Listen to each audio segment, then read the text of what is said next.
साधन राज्य में दो ही ऐसे हैं जो बिना भाव के आपका परम कल्याण कर देंगे। एक तो भगवान नाम महाराज और दूसरे संत महाराज। तुम्हारा भाव बने न बने, उनकी बात मान लो, उनके घेरे में बने रहो।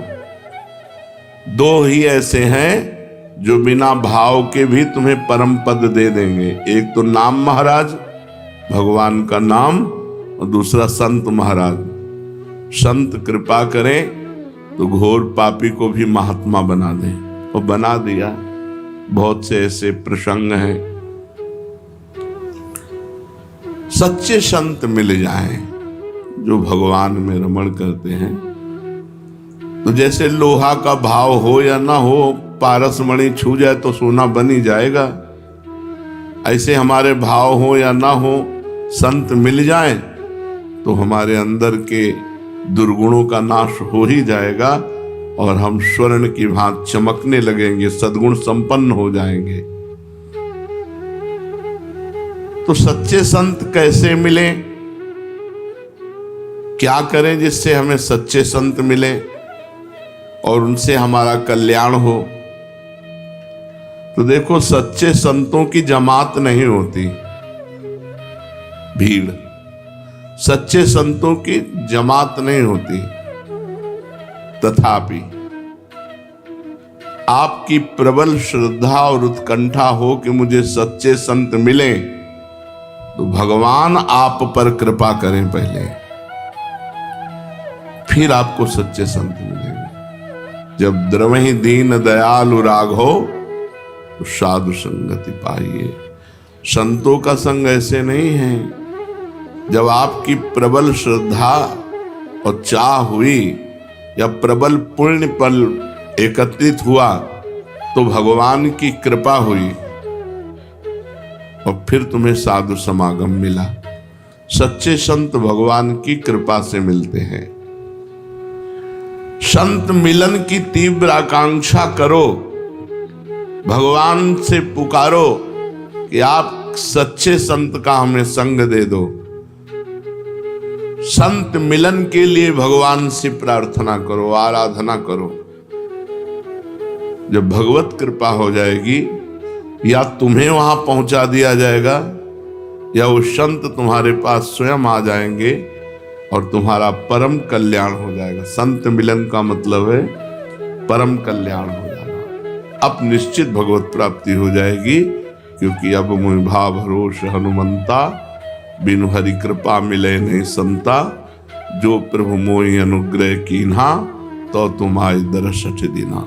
अब निश्चित भगवत प्राप्ति होनी है, क्योंकि संत समागम मिल गया। सच्चे महात्मा का दर्शन, स्पर्श, श्रवण, उनके समीप कुछ क्षण निवास करना, बैठना, उनका एकांत में स्मरण करना, अमोघस्य निश्चित भगवत प्राप्ति करा देगा। संत दर्शन, संत संभाषण, संत सहवास, संत स्मरण एकांत में निश्चित भगवत प्राप्ति करा देगा। ना पहचानने पर भी केवल दर्शन के फल स्वरूप से मनुष्य के सारे पाप नष्ट हो जाते हैं। संत दरस जिम पातक टरई। आप जानते नहीं सच्चे महापुरुष, लेकिन देख लिया तो उनके देखने मात्र से आपके पाप नष्ट हो जाएंगे, अज्ञान का नाश हो जाएगा और भगवत प्राप्ति का राह, जो भगवत प्राप्ति का मार्ग है, वो पुष्ट होने लगेगा अनजाने में। और कहीं जानकर श्रद्धा पूर्वक, तब तो क्या कहना है। तो आप बताइए, क्या संत दर्शन का फल है पाप नष्ट हो जाना? संत दर्शन का फल है संत बन जाना। सही माने में संत दर्शन का फल है संत बन जाना। बाहर से भले संत न बने, लेकिन अंदर से वो संत बन जाता है।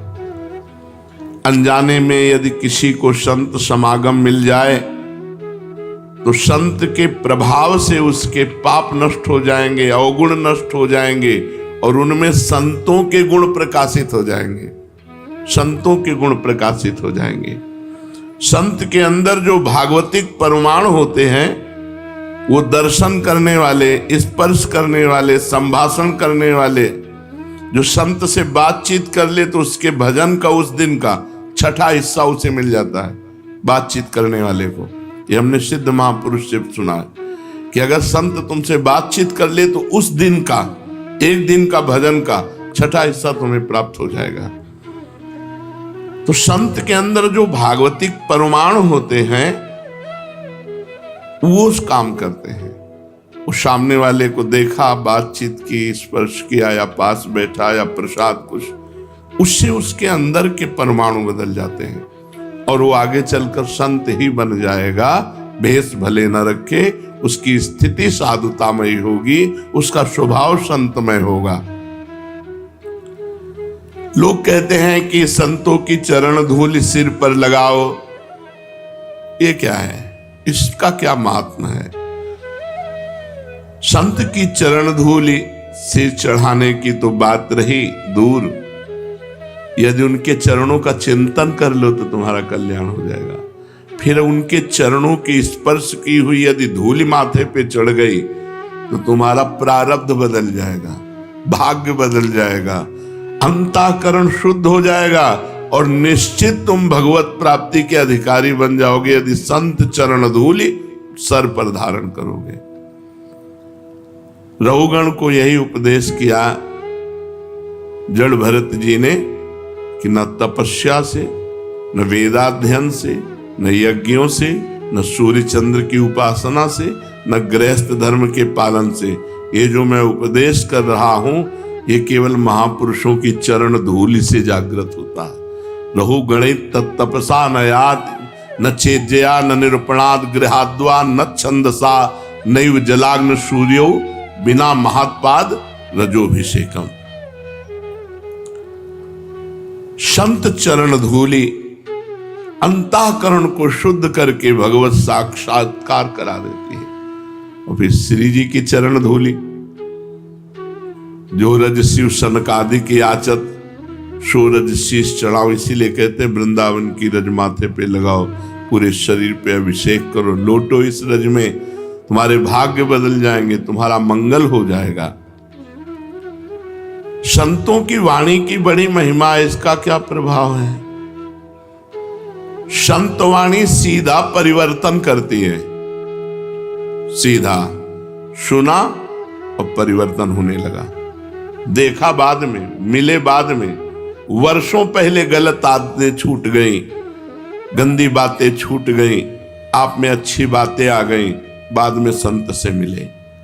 वाणी का सीधा स्पर्श हृदय में और परिवर्तन, ये संत वाणी का प्रभाव है। जो जितना पहुंचा हुआ उतनी जोर की वाणी काम करेगी, सुनते ही हमारा हृदय परिवर्तित हो जाएगा। अगर कहीं हम उनको देख सकें, सामने बैठकर उपदेश सुन सकें और उसका मनन कर सके तो कहना ही क्या है। लेकिन केवल अगर हमने सुन भी लिया है तो उसका फल होगा दुर्गुणों का नाश और सद्गुणों का प्रकाश। संत वाणी अमोघ है। आज तक किसी का भी कल्याण हुआ है तो संत वाणी से हुआ है। मति कीरति गति भूति भलाई, जब जेहि जतन जहां जेहि पाई, सो जानो सत्संग प्रभाऊ, लोकहु वेद न आनो पाऊ। अगर किसी की मति गति कीरति सब विशुद्ध हुई है तो संत वाणी से हुई है। सत्संग क्या है? जिन भोगों से हमारा अंतःकरण मलिन हुआ, दुष्ट विचार हमारे हृदय में आते थे, उससे हमारा अंतःकरण मलिन हुआ। सत्संग की पहचान है कि तुम्हारा मलिन करने वाला अंतःकरण के जो भोग हैं और जो दुष्ट विचार हैं उनका नाश हो जाए तो आपका सत्संग हुआ, नहीं तो बदसंग है। सत्संग नहीं हुआ, वो बतसंग है, वो केवल बातें हैं।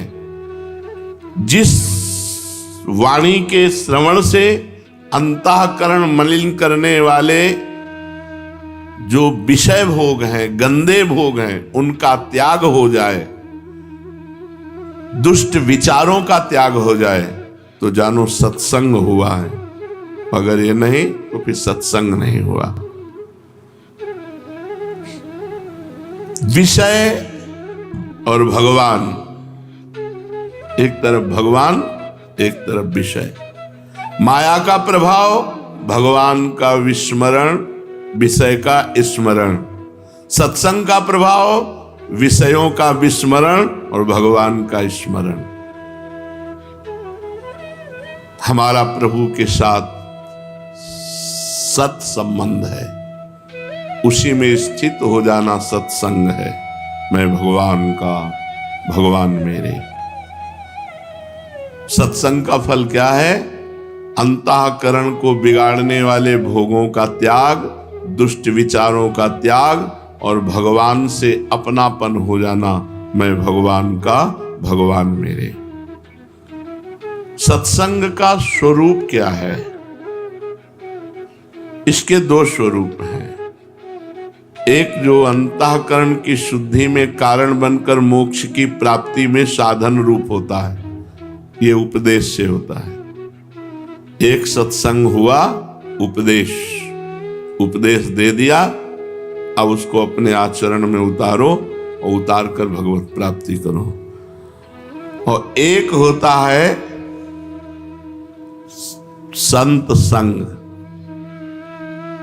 वो हुआ सत्संग उपदेश का। अब एक होता है संत संग, जैसे बच्चा माँ के पास रहता है, उसको उपदेश से मतलब नहीं है, वो केवल माँ को देखता है, माँ के पवाए पाता, माँ के सुलाए सोता है, माँ के जगाए जगता है। माँ की तरह किसी संत के भरोसे आश्रय में जो पल रहे हैं, इनको किसी साधन पक्ष को लेकर के मोक्ष पदवी नहीं है, ये संग के प्रभाव से वहां पहुंच जाएंगे। दो प्रकार का सत्संग, एक वाणी के द्वारा उपदेश दे करके अंतःकरण को शुद्ध बनाकर मोक्ष पदवी प्रदान करना, और एक समीपता, आठों पहर वो संत की आज्ञा में उनके समीप, उनके बच्चे की तरह, उनको साधना से कोई मतलब नहीं, उनको जो आज्ञा हुई बस वही कर रहे हैं, उनके समीप हैं।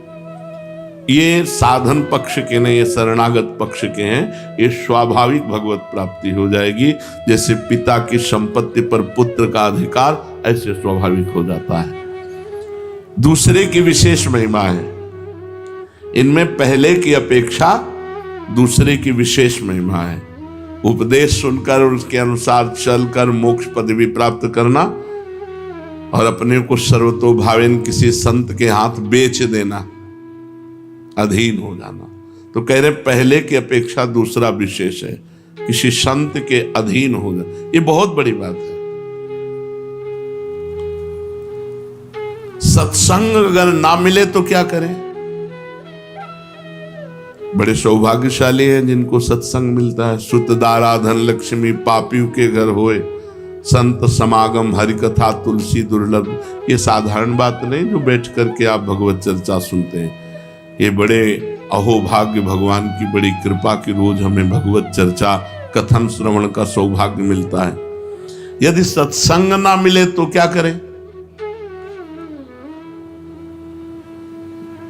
बड़ा संभव समस्या आ गई। अब भगवान नाम के बिना जीवन अधूरा है, भजन ही है, और भजन न होई संग बिनु, और भजन बिना नहीं प्रेम, भजन बिना प्रेम नहीं, और साधु संग के बिना भजन नहीं। तो ग्रंथों का आश्रय ले। दूसरा उपाय है कि जैसे हम भागवत पढ़ रहे तो व्यास देव जी, सुखदेव जी, इनका संग कर रहे हैं।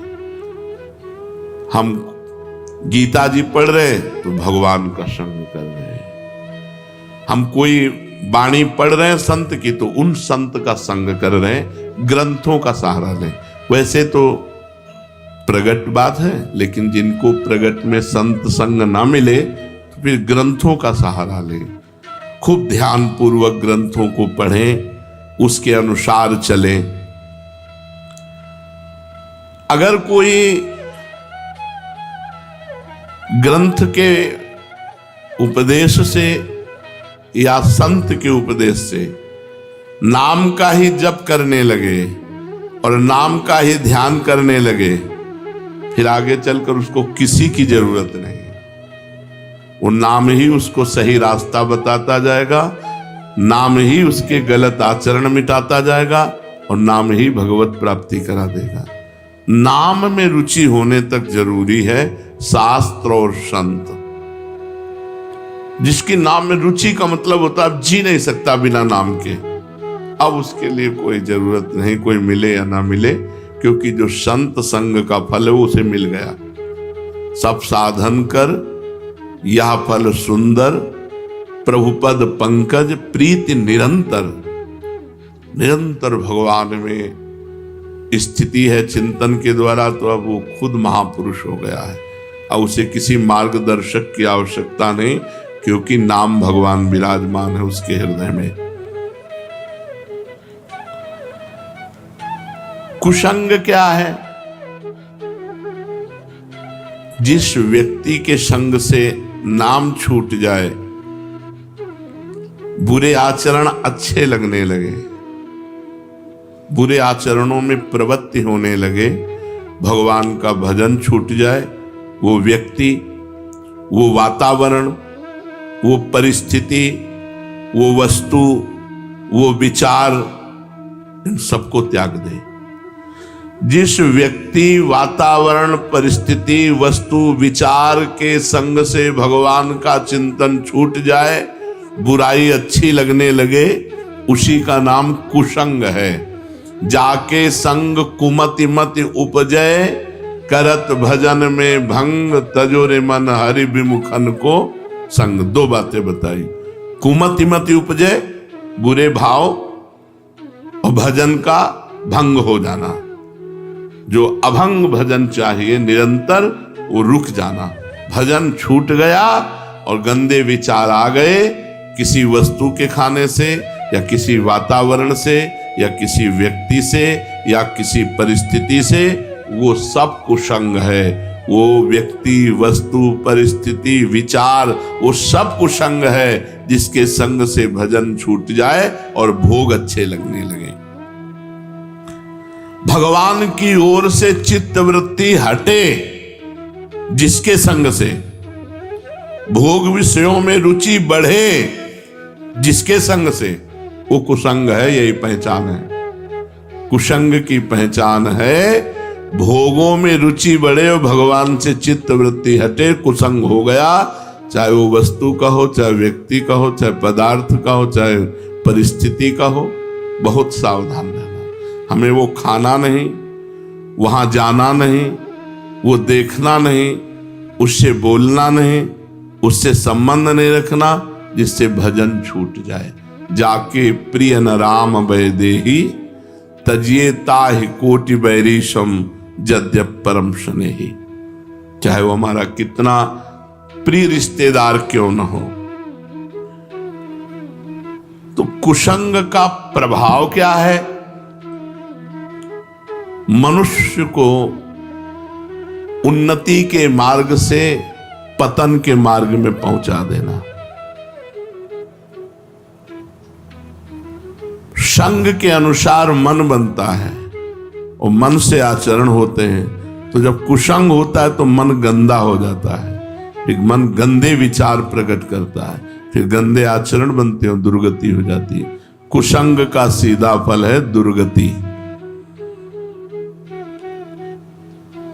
इसलिए मनुष्य को कभी नीच का संग नहीं करना चाहिए। नीच माने पतन मार्ग वाले, जो पतित गंदी बातें करे, प्रपंच की बातें करे, भोग की बातें करे, भगवान से विमुख होने की बात करे, वो चाहे कोई भी हो, दूर से ही उसका संग त्याग कर देना चाहिए। साधु और असाधु में अंतर क्या है? बहुत बड़ा अंतर है। असाधु के संग से मोह बढ़ेगा और साधु के संग से ज्ञान बढ़ेगा। असाधु के संग से भोग बुद्धि बढ़ेगी और साधु के संग से योग बुद्धि बढ़ेगी। भगवान में योग। महात्माओं का समागम भगवान से मिलाता है और जो असाधु है, दुरात्मा है, ये नरक पहुंचाते हैं। क्योंकि नरक के 3 द्वार हैं, काम, क्रोध और लोभ। कामा क्रोधा तथा लोभा तस्मादेत त्रयम त्यजेत। भगवान ने कहा 3 नरक के द्वार हैं। अगर इनमें से काम, क्रोध, लोभ कोई एक भी है तो हमें नरक पहुंचा देगा। तो वैसे तो हमारे अंदर है ही, अगर कुसंग हो गया तो और बढ़ जाएगा। त्रिविधम नरकस्येदम द्वारम नाशन मात्मना कामः क्रोधा तथा लोभा तस्मादेत त्रयम त्यजेत। ये आत्मा का नाश करने वाले 3 भाव हैं, काम, क्रोध, लोभ। और ये नीच पुरुषों के संग से, दुष्संग से इनकी वृद्धि होती है और ये क्रियात्मक होते हैं और हमें नरकगामी होना पड़ता है। सत्संग की जीवन में कितनी आवश्यकता है। जैसे जीने के लिए श्वास की आवश्यकता है, ऐसे हमारे जीवन के लिए सत्संग की आवश्यकता है। सत्संग नहीं मिला, 2 मिनट में ऐसी वृत्ति हुई, गंदा काम किया, आजीवन जेल, आजीवन जेल। बस 2 मिनट संभालना था बुद्धि को, नहीं संभाल पाए और ऐसा कृत्य हो गया, ऐसे आचरण हो गए, थू थू और संसार में चले गए। ऐसा क्यों हुआ? क्योंकि सत्संग से रहित बुद्धि है।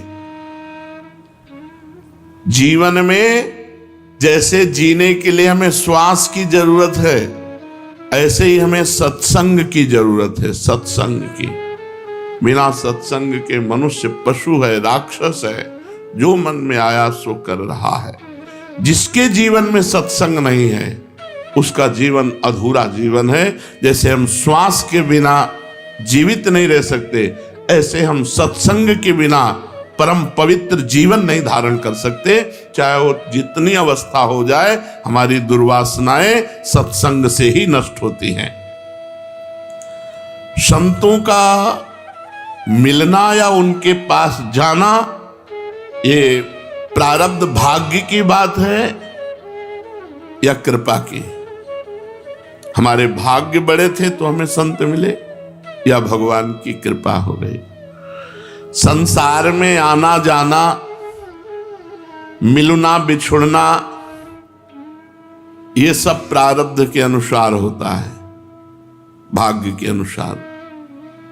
लेकिन भगवान के प्रेमी संतों का मिलन केवल भगवान की कृपा से होता है, भाग्य से नहीं होता।